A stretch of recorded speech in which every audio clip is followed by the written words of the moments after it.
you doing, ladies and gentlemen? My name is Corey here with Larod King for the third installment of Cats Review, where we cover Kentucky football games on a weekly basis and talk about other things. Yeah.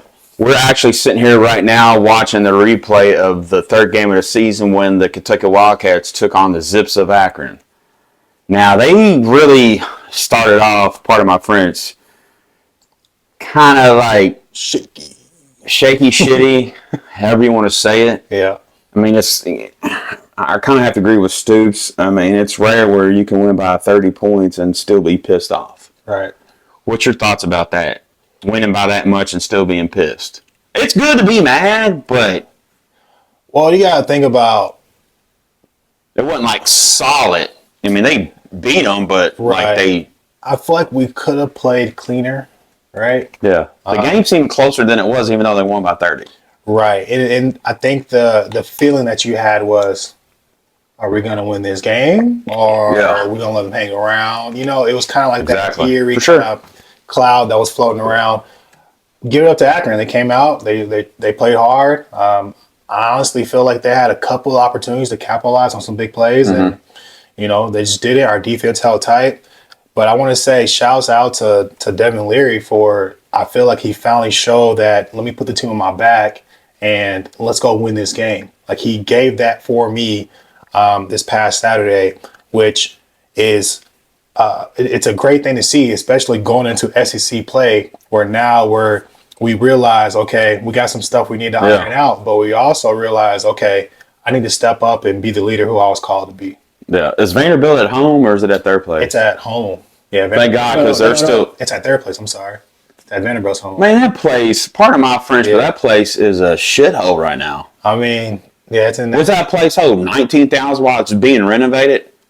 What genius. Even I, of all people, would know better than to have home games when a 30-year stadium can't really be operable. There ain't nothing near there. I mean, you got the Tennessee Titans, but I don't know what they got going on that Saturday. They could have played at the Nissan Stadium, but who knows? But do you think the crowd plays a huge part in team's performance? Well, 100%. But considering it, a third of it isn't being in use, it ain't really going to be that big of a difference. Right. So it was weird that you say it is, because when the players played a COVID year, right, especially in the NFL, where it was just the teams playing with nobody in the crowd, you just play football. And that's what Kentucky has to come and do, just play football. Like, focus on that. Not about the renovations, not about how many people's in the stands, not if my mom or dad can't make it to the game because they don't have seats, literally, right?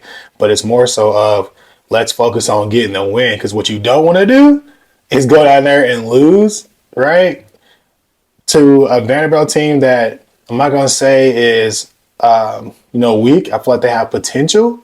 Because, I mean, I'm sure they're pissed off because they just lost to UNLV last-minute field goal, like, played them down to the wire. So, like, when you get those close games, like, you feel like, plus we got the running back. Yeah, so, it's a lot. True. So it's like, okay, let me come in here and let me try to dominate, hit him in the mouth, stay up, and, like, practice that. Because right after that, I mean, it's SEC for, like, 7 games straight. So you better show up and make it happen. No, you are correct on that. Back to what you were saying about Devin Leary, they're showing the halftime stats right now of him. He went 12 of 16 for 208 yards with 2 touchdowns, whereas the quarterback for the Akron Zips went 7 of 9 for 37. Right. What made me believe in Leary, not that I didn't know he was ever capable of doing good, was him running that 58-yard scamper where he should have been sacked 3 or 4 different times, and then threw it to Davis, that used to play for Vanderbilt, and he ran it all the way to the house. Right. Him willing to sacrifice his free will and his body to make that play lets me know I can have faith in him at least. What'd you think of that play? It made top 10 of SportsCenter, number 7 to be exact. No, it was dope. There's no better feeling than waking up the next morning and seeing your hard work being displayed. Right, that feels really good. I would say that that play definitely set the tide for I'm here and I want to win. Right, I'm gonna give it my all. But overall, phenomenal athlete, can make the play. And to be honest, he was doing that at NC State. I just think he's finally like finding his groove in this game where him and Lincoln, they finally got on the same page, find the open spots. He made the right passes. There's a few drop balls here and there, but I don't think there was nothing that was out of his control that he couldn't handle. And I think that he stepped up to the plate to where, again, he's like, hey, the team's on my back. I got it. I'm going to be the leader you guys need me to be. And I'm going to keep saying that because Vanderbilt is going to be a decent SEC test, coming up into the stretch.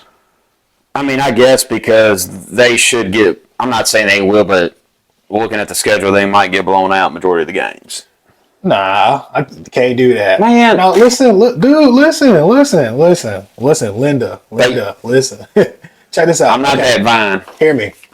Florida comes out, first game of the season, gets Utah. What happens? They get smacked. Utah's actually kind of legit, though. Hear me. Florida gets smacked, bro. They get smacked. Okay. Florida and Vanderbilt ain't the same team, though. Hear me. They get smacked. They come out, and they put it to Tennessee. SEC play is totally I can't remember who said it, but somebody said different. Josh Heupel for Tennessee, who used to be the former quarterback of Oklahoma Sooners. People forget that. He is a one-hit wonder, will be the next coordinator in Alabama. I mean, I wouldn't give it that. I just know that it's different when you get an SEC ball. Like, Utah plays a style of offense that you've never really seen before. Like the West Coast style, there's not a lot of teams that have that over here in the SEC. So it might have caught him by surprise. The defensive coordinator might not have been as prepared as he thought he was when you're playing a totally different system. SEC ball, you've been playing the same rim with like-minded coaches for quite a while. Yeah. Okay. So I think it's a little bit differently. I think the competition is a little bit different. Mm-hmm. The skills are a little bit different. Yeah. The mindset of coordinators is a little bit different. So it all plays a part in how you approach your games. Yeah. And again, Alabama looked very suspect versus South Florida, right? Makes me feel even more confident about that game. We got them. Okay. Who else we got? South Carolina, dude, they had an opportunity to beat Georgia, the number one team in the nation right now. Their defense didn't. Spencer Rattler played good. It was their defense. He played good enough for his team to win if the defense had stepped up. Got to capitalize, though, but they're not that far off. Yeah. So what I'm saying, though, is like you're playing the SEC, bro. So the question is, it's not getting blown out. It's, okay, can we avoid injuries, right? What is our recovery time like? I know one of the announcers mentioned it, but we finally got the receivers like all in the film room, right? We should have all the offense really doing extra film work to understand your opponent. So that way, like you kind of know the game plan. You see the niches, right? You see the open space. That's what it takes. It's not the work that you're quote unquote required to do. It's the work that you do above and beyond, right? That actually matters. And it's going to help separate, our season from a blowout year or, okay, we can actually be competitive and win, 10. I'm going to give you the benefit of the doubt. Win 10 games, win 9 games. Like, we very much so have all the capabilities to do that. Back to Davis. Davis had almost 100 receiving yards in this game against Akron. Mm-hmm. So going into the heart of the remaining schedule, all the SEC play, do you feel teams will get confused as far as how to prepare for him, knowing he can actually catch the ball and receive from the backfield? I wouldn't say they'd be confused. I would say that Liam Combs going to find a creative way to get him open in space. There's a reason he was at the Rams. Right. Like you have, I think for the first time in a long time, we have a lot of weapons across the board, right? It's not just a single out Lynn Bowden or Wan'Dale Robinson, right? Dan Key kind of came on late with Wan'Dale, but like you got a good amount of balance across the board, at least as far as offense. But really shout out to Kentucky's defense. Like they got some dogs over there, man, and they're making it happen. JJ Weaver, Double O, Jordan Lovett, right? Shout out to the Cliff, shout out to North Hardin. Isaiah Beasley, right? He's another guy that I have personal connections with, man. They got a good, solid defense that I truly believe if they remain healthy, they could be one of the best in the country for sure. Now, with this season, looking at who they got coming home, we talked about it the first week. Like, what to you, like when the season's said and done and the final record's revealed, what would you say would seem to be a failure? Below 8, below 9? You got to take it game by game. It's hard for me to say, to give a number on it because, okay, let's say we played out and just, hypothetically speaking, we lost every game by 1 point. Every single one. Is that a bad season? If we lost every game by 1 point? Other than 3 of them games. Let's say we won these first 3 and then every other game we played here on out, we lost by 1 point. Does that change your perspective? By 1 point. I mean, tomato. Okay, so tomato. Okay, so it changes the perspective. Is that what we're saying? Yes or no? Just give it hearing, because whatever you say, that's the point I'm going to make. Numbers wise, I would say it would be from the naked eye. It would seem as a failure. Okay, it would seem as a failure, right? Having a well below 500 record, but for a guy like yourself that played at Kentucky, played at that SEC level, and for a man like myself that knows the game and is a fan of Kentucky, I don't think it would seem as much of a failure to me. I think it would be more of a disappointment than a failure. Okay, so that's why it changes the narrative, right? Because you're competitive. Does that seem like that would sound more realistic if it was like that? A disappointment? Because there is a difference in between the two. There's a difference. Like, we came out, we lost by 40 to every SEC team, then I'm like, oh, yeah, this is definitely a failure, right? Yeah, for sure. It's more so, but I don't feel like that. I feel like we're definitely competitive. We're starting the season 3-0. We beat the teams we were supposed to beat. Now it's more so of, okay, are we doing the extra work needed to prepare ourselves to actually play in the SEC? And I say that in hints of Devin Leary. Again, he showed toughness against Akron. Kudos, great. But now you got to get your body ready, your mind ready, everything ready for SEC ball. Like, this is his first year in a totally different conference. I love, football across the board, but I'm telling everybody and their mama right now, there is no conference that's legit tougher than the SEC. Prime NFL. And, well, I'm damn near prime time, right? So going away to Deion Sanders, what he's doing in Colorado is freaking amazing, right? But you bring Colorado to the SEC, it's a different narrative. However, not to take away from that, because we definitely need to touch on that, but I think it's still a different type of environment, man. Like, when you're playing, again, I want to say the SEC is made up of 45% SEC players. I think that's a good number to say without even looking at it, or close to it, right? Talent's different, man. It's different. No, it definitely is. Stay on an SEC schedule before we get to what you just brought up. Deion, Kentucky just scored. This is the one that Robinson had called back. Yeah. Oh, yeah. Remember this? Imagine that. If there's a flag, you automatically know what it is. All right. That's one thing that's crazy, that you can kind of pinpoint and call out exactly what referees will call. Did you see the time of the Florida game? It got released earlier. Noon. At noon? 30th. The 30th. Ooh. Noon. What is that? That's a terrible time. What's on that day? What's I know Colorado's got a primetime game. Who knows what that is? It just seems a little for that game. That game should have a little later of a time than noon. Because to me, the early games are games to me that don't really mean anything.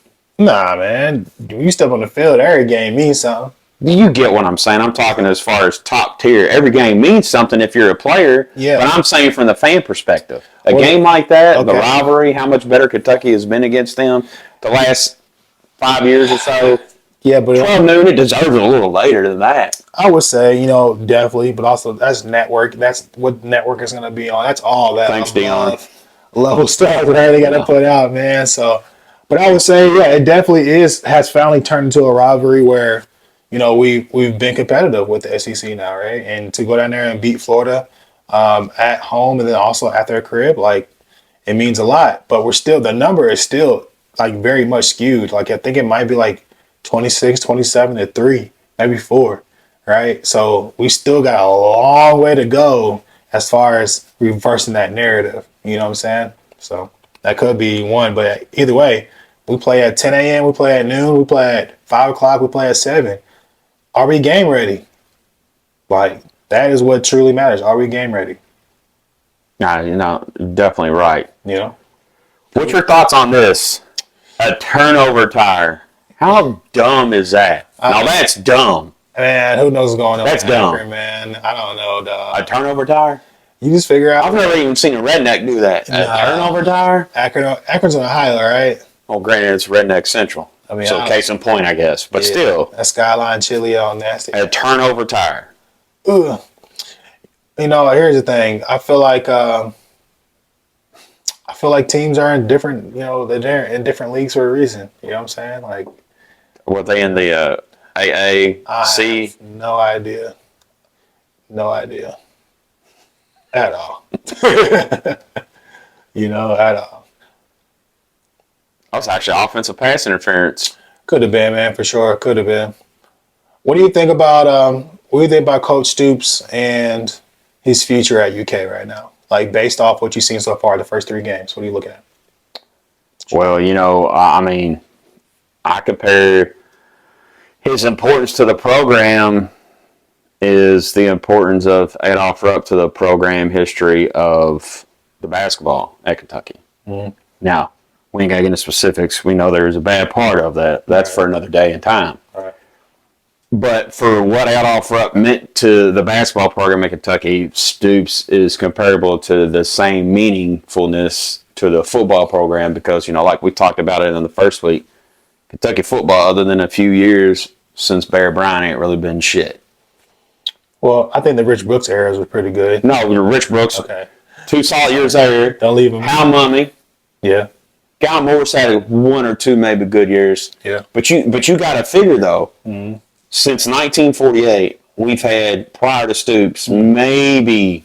But you know what that comes down to? 12 top tier seasons. Stoops has made it.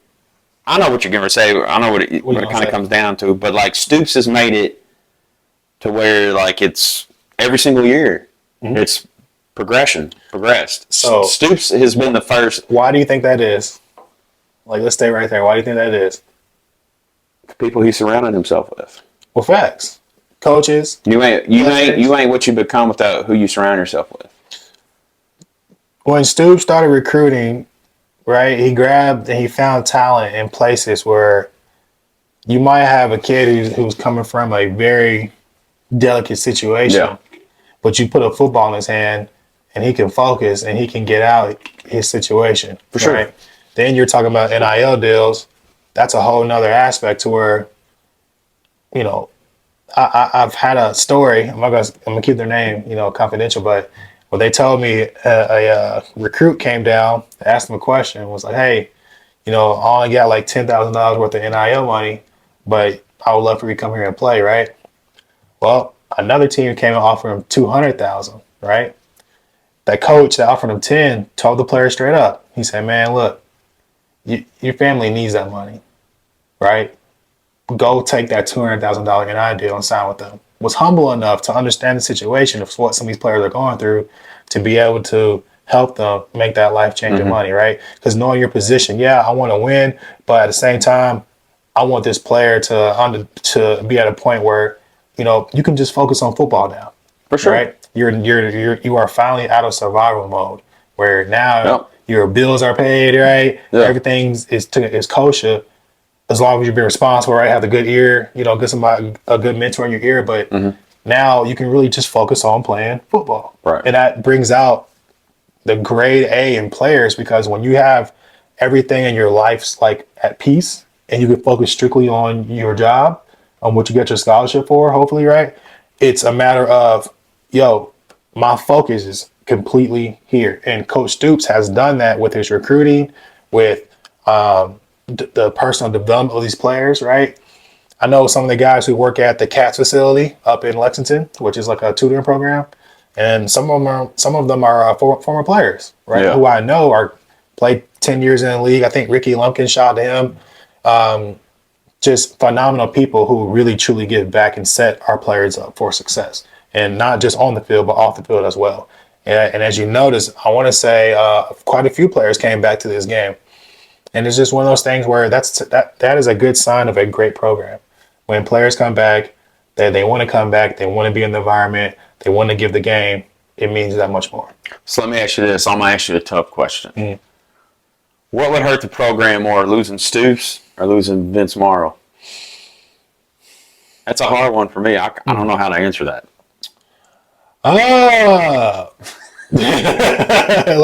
Feel me?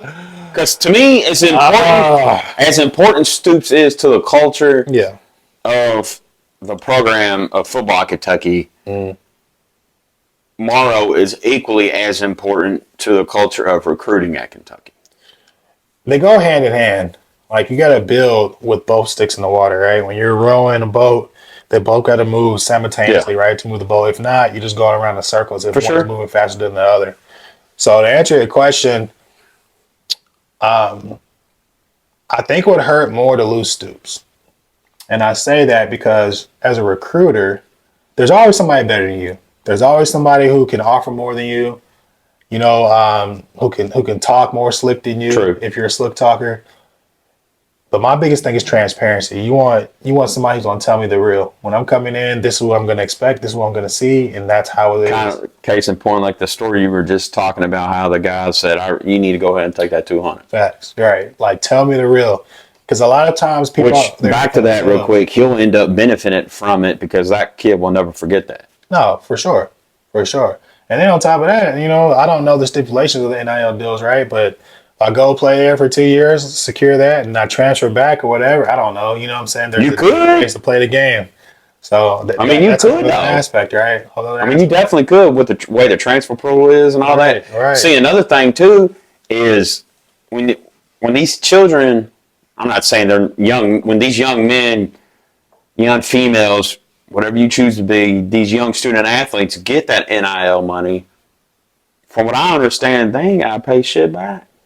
I mean, it's similar. There has to be, like, something has to get stuff roped in to where there's kind of like understandings because it's just a free for all. Man, I should probably look into doing that, like sponsoring the NIL or something like that. See what we can do. I don't know. Might be a future term. Who knows? That might be a business investment. Somebody watching might have to DM me on that. Wink, wink. But right. But here's the thing though. When we're talking about changing somebody's lifestyle, that is what programs are supposed to do. And I say Kentucky, I know for sure with Mitch Barnhart, like one of his main focuses is going to be the character development of the players, because one thing he knows for sure is you represent the brand, like you represent Kentucky. And at the end of the day, you want to represent it. You want to represent that in a positive light. Yep. Because you are the brand. And so I know for a fact, guys who come through this program, they might come from broken homes, might come from the slums. I think Ray Davis. I think one of the commentators had made a very shitty. It was a second week being adopted and stuff, right? About him being a foster kid, he's like, nobody wanted him. Nobody wants him now. Just something. Just like nobody wanted him then. I'm just. And that's messed up, man. I'm not laughing because it's funny, because it's not. You understand, the sarcasm, but it's like, dude, at the same time, when you really take a time to understand, like some of those kids who come up in those programs, man, it's bad. Like it's like demoralizing, like for 100%. And they need mentors, and when you're able to be in that light, and shout out to Ray Davis for just being him. And I don't even think he responded to it. That shows maturity and growth. For sure. And I wouldn't be surprised if he already gives back to his community and gives back to programs. I'm saying responding to the guy that said that. Yeah, right. Because most people, especially in today's society where everybody gives their opinion, most people would have responded to that. He just said, "The hell with it." Yeah, for sure, man, for sure. Well, but I would say recruiting matters though. Like, so to Coach Prime, right?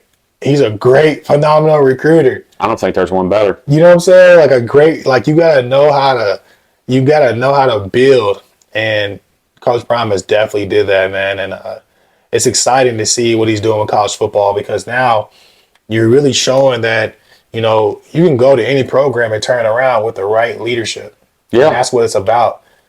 For me, if I were to transfer, if this was available when I was playing, I'm following the leadership.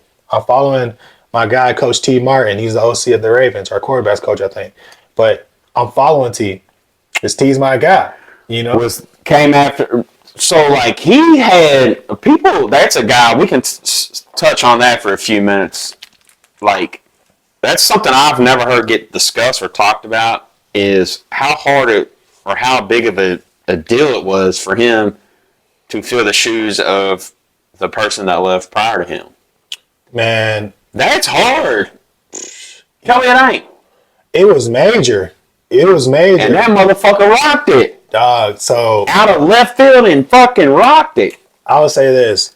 Coach T, coaches matter. Let's just start there. Like, your coach, your position coach matters.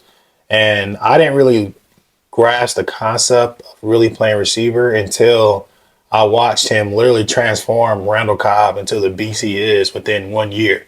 Right? And my guy, Chris Matthews. So I'm the young one who gets to get mentored by these two. And then I have a great coach at that who can literally relate to me, break it down, but then also set the expectation. Could you imagine if T was still there with Liam? Oh, bro, it's crazy. But I mean, T's with the Baltimore, he's with Lamar. You know what I'm saying? Oh, and OBJ. So it's like you're with two of the greats right now, coaching them. Just one to beat Cincinnati. Yep. You know, but I'm a Steelers fan, so I got a little bit of resentment, but it's okay. It's okay. Still my guy for sure. Yeah, but I mean, you know, to come in behind the guy that he came in behind at Tennessee, and him be successful is a testament to not only the player and coach that he is now, just as the person, because a lot of people will fold from that pressure. Right. You got to know how to brush it off and find the next opportunity, man. But, you know, the game with coaching is, yeah, you're successful here, but can you be successful there as well? That's that play we were just talking about. So it's nuts, man. It's getting ready to start now. So there's 1 minute and 57 seconds left in the third. Yeah. 3rd and 11. Yeah, they're running. They're from what is the 38? No? 38, yeah. Yeah. Oh. So that's 1, 2, 3. 3 guys. 3 guys. 4-3. Then shout out to Davis for the vision. Look at him. The vision. The blocking, though, too. Yeah. Because it was my man, 75, in the full speed, right? Killing it, dog. Running a 4.5 right there or something like that. Big lineman down the field. That's an NFL lineman right there, right, bro? Like, you want to see that. You definitely want to see that. Definitely. That's this play literally changed the dynamics of the game. It set the tone of knowing that, you know, we're not losing this game. right. No, definitely not. Yeah. Definitely not. And shout out to them. It was definitely a good play. I had to. And they brought 6 in. Yeah, 6 in and avoided 3. Yeah. I don't know if that was a great play call by Akron, right? Here's the thing: if that's Georgia, does he still get away? No. You know what I'm saying? Like, and that's where it's like, hey, great play, but once you get to the SEC, dog, I don't think that flies, and that's where it gets a little scary. Oh, definitely. A few more things before we end this great conversation. Let's get away from Kentucky just for a few minutes and touch on Deion again, because we didn't really talk about him. Mm-hmm. That situation now, honestly, what is it? Narvel, something like that. The coach at Carl. Yeah, the dude over there. Like, what he said really, it ain't really that bad. What was bad about what he said was exactly, I have to go back off what Deion Sanders said. You're insinuating that his mother didn't raise him right. That's the issue to me more than what was actually said. It was your insinuation of what you said. You was talking about my mama. That's what I'm saying. Right, you insinuating his mom. We're gonna say it is what it is, right? All that running around, being around the bush, man, we ain't going for that, right? Doing that shit for the cameras. Nah, bro. Talk to me like a man. Say what you really want to say and say it directly so I understand it. Coincidentally, dude's been seen wearing a hat quite often. Man, for sure. And so at the end of the day, you know, he's a hypocrite. But I will say, you know, I was listening to Shannon Sharp earlier today. He made a great point. He got his team ready, right? Like he didn't run from the smoke. Look at that. There's Deion right now. Smoke, right? He ran to the smoke. And so at the end of the day, to turn the program around, right? They went 1-11 last year. Man, have they done anything since Cordell Stewart? Bro, I don't even know. You know what's crazy? I even know Cordell Stewart went to Colorado, and I'm a Steelers fan, bro. I just remember Cordell Stewart. Maybe it's because of your age. I don't know. I was younger, but yeah, I had no clue he went to Colorado. He was elementary. Why would he go to Colorado? You know what I'm saying? Like, I don't know. I'm being serious. I don't recall them. Wow. Not to take away from any of the athletes that went there. Yeah. to make it to any major conference, Power 5 school, whatever, as an athlete, and being given a scholarship is amazing. But other than currently now, when have you heard a buzz about Colorado other than when they had Cordell Stewart? You can't name it. Nah, bro, never. So that's got to be at least 25 years somewhere in there, right? At least. Close to it. At least. Yeah. You know? But I would say that, you know, both coaches respectfully got their teams ready, but what I don't respect is Colorado State, man, and that safety when I late hit on Travis Hunter, because now it's like you took away from the game. You know what I'm saying? Because you intentionally went out. Yeah, that was easily very avoidable. Easily. You could have totally went around and away from that. Oh, you could have gave him a little love tap and then talk shit to him. Okay, cool. But you intentionally tried to end this man's career off of, I don't even know, hatred at that point, right? Because that's not even like losing control of emotions, dog. Like to me, that almost bro, two things. No. What I'm going to say is that looks like that was taught. Like somebody that's like, that was, to me, looked like an instructive move. Like get him out the game because if you don't, we're going to lose, and try to hurt him. I mean, how else do you look at that? I mean, that's wild. Another thing too. It's wild. One of Deion's children, the eye poke of one of their linemen, tomato. Oh yeah, he shouldn't have did that. But if you're going to compare the two, what had a greater impact? 100%. Travis kid's out for almost a month now because of it. Right. I mean, it's not and I get it, bro, because like playing like in the SEC, you know, especially playing Tennessee, like it's always beef and this shit like that happens all the time. But when you see it like that, I don't know, I guess from the opposite side, and then seeing how, like, it fired me up, made me pissed off. Like, I'm like, damn, that's not football at that point. That's more for sure. Yo, Colorado State can't be too far from Colorado. And it's like, I'm going to call my people on you, dog. Like, because you bugging, bro. Like, speaking of that, I was thinking of something like that. Now, with that happening, who's to say that a person on another team for the rest of the season that Colorado State faces, somebody might not return the favor one way, shape, or form? I mean, it could go. It's very likely. Man, listen. It's possible. When you're a dirtbag player like that, people know, right? And it keeps you on your P's and Q's. So if you say that just pretty much solidified probably what a lot of people that we didn't know were thinking of that kid. Man, listen, I don't want to label a child, but come on. Nah, fuck that. He's a dirtbag. If I'm on Colorado's team right now, right? If I'm a receiver, I see what happened to my boy. Bro, the next play, I'm not gonna say I would or I wouldn't, but wherever safety's at, I'm gonna do this, bro. I'm coming for you. And if I can't ring you one time, I don't know, I might trip and fall, hit your knee. It's that deep. It's that deep. Like, I gotta get my lick back. At the end of the day, we gotta get a lick back. At the end of the game, we rushing the field, I might just come and smack you and try to dodge the camera so I don't get suspended the next game. But I gotta see you, dog. Like, nah, bro. You don't do that, man. You play the game of football, right? And that's how you like get your lick. While you win the game, you do it respectfully. Because at the end of the day, it's a game. Like, it's entertainment.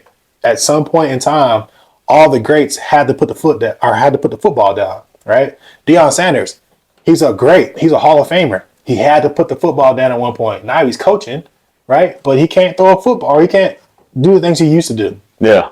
Right? So it's like, but your character still follows you after that, right? So if he's a dirtbag like that, he's a dirtbag in real life, bro. And he's going to be one of those jerk ass, people, bosses, who just try to bully his way until he meets a bigger dog. You ever seen that movie, Horrible Bosses?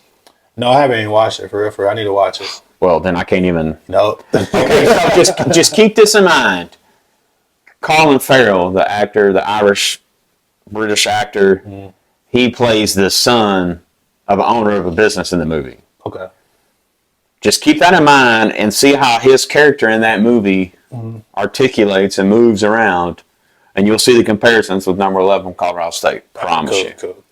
And I don't want to talk too bad. I'm not talking bad personally about Colorado State, and I don't even want to say I'm talking bad about that young person. I'm talking bad about the piss poor decision and the bullshit actions that young man displayed. Man, it's more than one. It's the same thing. We're not running around the bush. I'm calling a spade, dog. Like, it is what it is. I'm not doing none of that. No matter how much you try to be politically correct and get your point across, it is what it is. It is what it is. And it's There's Davis again. Yep, and it was a statement, man. And if and switch over to that. If Davis can do that consistently, bro, I have no concerns. Then we're good this year because you got the balance between your run game and your pass game, right? And you need to have both. You need to have different dynamics of the offense. So that is huge, But going back to prime time really quick, man. Same thing with Kentucky. When you can get and tap into the player's mind, going Coach Stoops, right, and get them ready to play up to their competition instead of down to their competition. Kind of like Kentucky basketball does all the time. Bro. So it's the aspect of how do I do that with how do I make my team feel like we're playing the number one team in the country every single day? Right. Mm-hmm. That is what you got to, no matter who it says in the name, like you might as well change the whole schedule to Georgia, right? We're playing Georgia every weekend. We're playing Georgia, the number one team. Like that's the mindset you got to have. Yep. Because now it's like you have to play up to the competition instead of playing down. Like it's going to be easy breeze. And that's how you get got.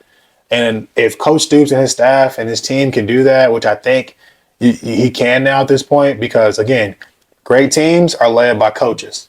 Mm-hmm. Legendary teams are led by players. Right. So I think we got something here. All right. I just want to say one more thing about the Colorado State thing before we end this great conversation.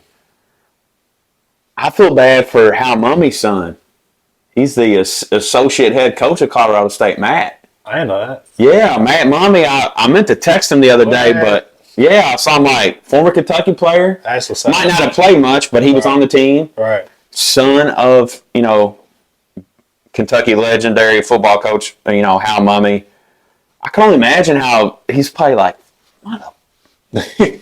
I mean, kind of, maybe not. Who knows? Until you talk to the man, but you never know. But I would say I'm going out there actually in December, Colorado, for a week before Christmas.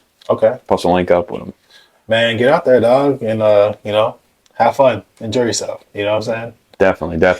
All right, two more things. The last thing is going to be the gym segment that we both give. Okay. But the thing before that, as a former player, you are a little more emotionally invested than your ever common day fan. Mm-hmm. Why should a person be a fan of Kentucky football? I want to hear from a player's perspective. I'll say this, man. Does that sigh mean a good question? No, it's a great question because you have the opportunity to change the narrative every weekend, right? Mm. You get to control the destiny of painting your own picture. And every team can say that, right? But Kentucky has proven that, right? Yes. Coach Stoops came in, he said, this is what I'm going to do. And he's done that. And each year, it has gotten better and better and better and better and better. The recruits have gotten bigger, faster, stronger, right? Mm-hmm. The games have gotten closer and closer.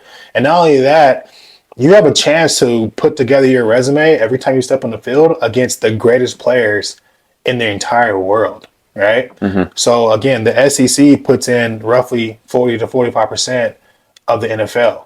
So at this point right now, you have a chance to become a superstar, right? 100%. Like a superstar to your weak ass Cowboys, right? Dak Prescott played in the SEC, right? Balled out. He balled out. I'll give it to him, but don't be. I'm not gonna go too far on that because I want you to be delusional. Why are you talking about? All right, boy. I want to hear it. If we do go this year, it's going to be because of that defense. Ain't going to be because of offense. Okay, but I'll say Dak Prescott, SEC product, right? So just prime example. So I'm looking at that. So you're saying one of the main things would be being able to change the narrative, being able to be a part of something special. 100%, dude. You get to play, and on top of that, you get to play the best of the best, like saying week in, week out. So if you beat the best of the best, what does that say about you? You're competing with the best of the best, so you're one of the best of the best. Yeah. Makes sense? Yeah.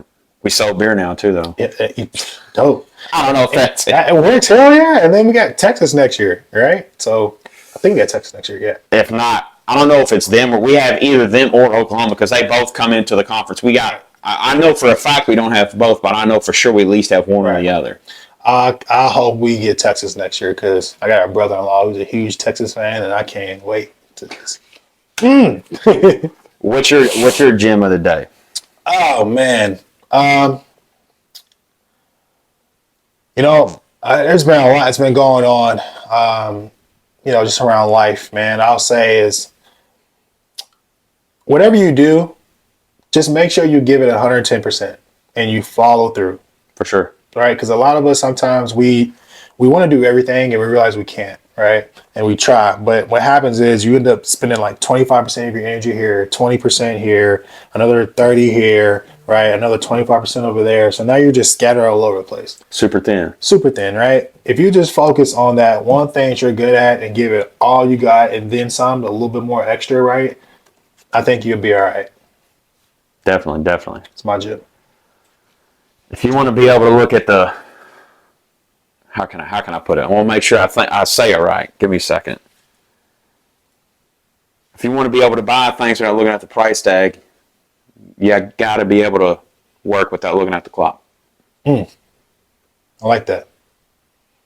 I almost stuttered it twice. Yeah, I like it though. I almost fumbled it, but I didn't. You fumbled. You caught it. And that's actually pretty dope because I seen that on one of the TikToks last night before I fell asleep. I'm like, damn, that's real. That's when work is not necessarily work. It's never over. It's a lifestyle. Yeah, for sure. Just do it.